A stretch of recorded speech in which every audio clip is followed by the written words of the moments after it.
In this playthrough, we try a more direct approach of the Golden Cat mission. Co-creator directors Harvey Smith and Rafael Colantonio are here to walk you through it.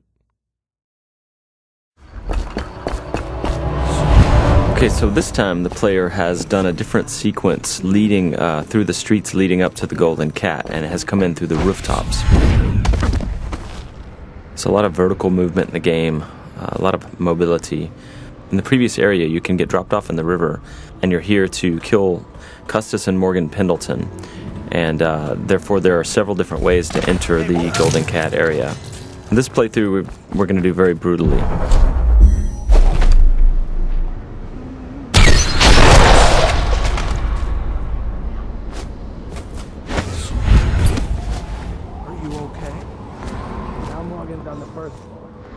Need to get the men in position. The Ivory Room.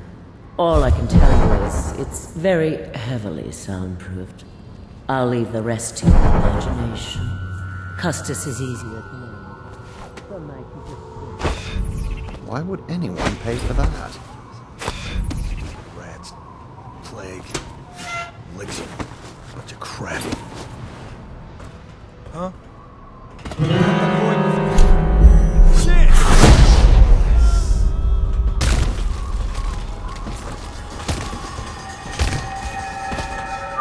This is a drop attack.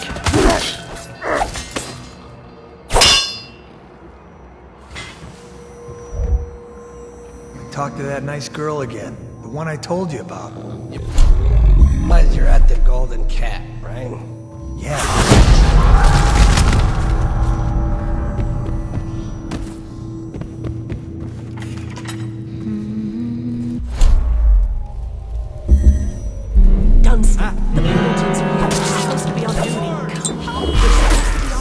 Obviously, playing this way has got consequences.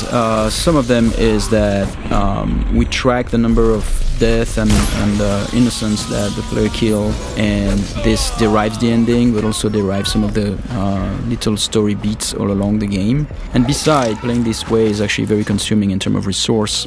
So the player uses those resources like powers and his mana and his health potions, and he has to use them carefully.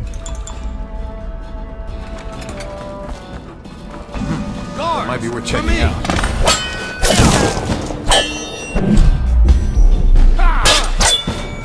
Take out his legs!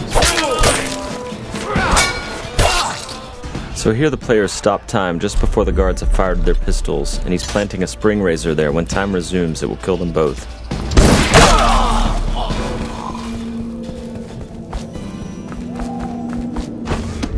By the out!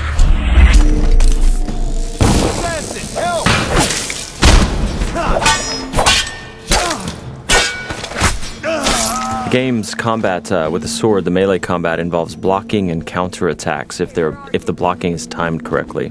I hear you.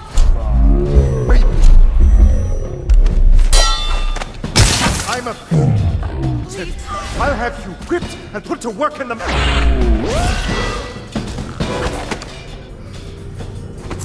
So both targets have been assassinated.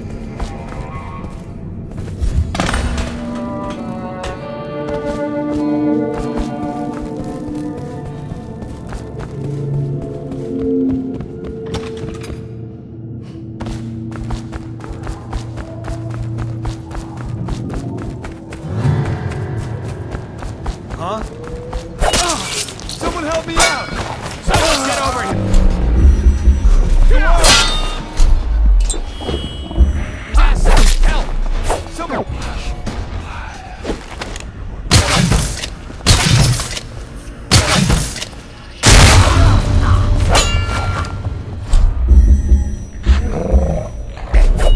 The player's summoning rats. Once the rats are in the world, they're like little AIs. So sometimes the guards win, sometimes the rats win. And here the player has possessed one of his own rats and is now getting away.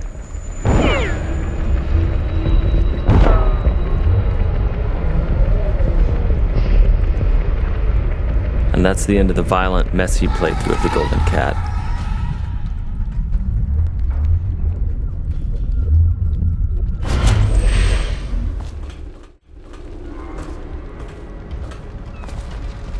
So this is a very different area. The previous area with posh and pretty, this is like desolated, abandoned. This is actually the area where there are weepers. It's called the flooded district. And there are those tall boys here that are preventing the weepers. The weepers are the plague-infected people. Those tall boys, their jobs is to prevent them from accessing the rich area. So they will shoot at the weepers and they will shoot at anything that tries to get through, including the player.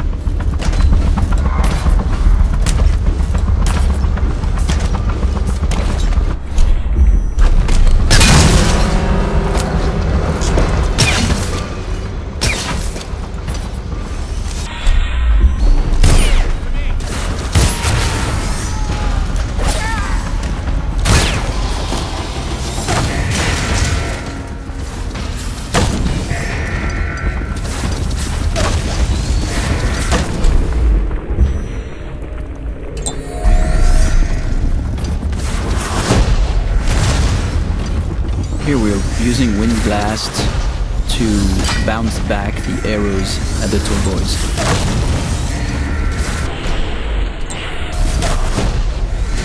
Using wind blasts to knock the tall boys' phosphorescent arrows back at them is another combination of game mechanics that we did not plan for, but players found it quite fun. So we made some small changes to help support it.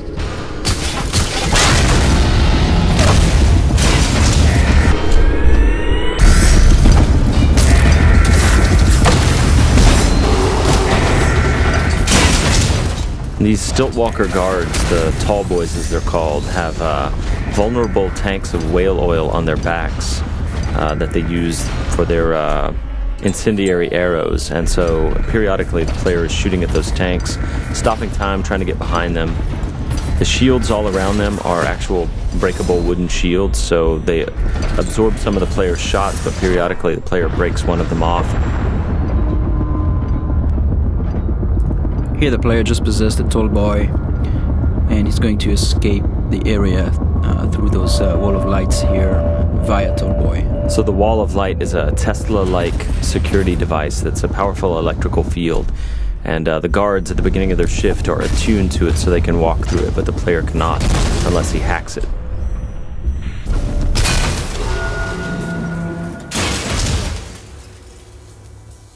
Thank you for watching. For an alternate approach, check out youtube.com/Dishonored or Dishonored.com.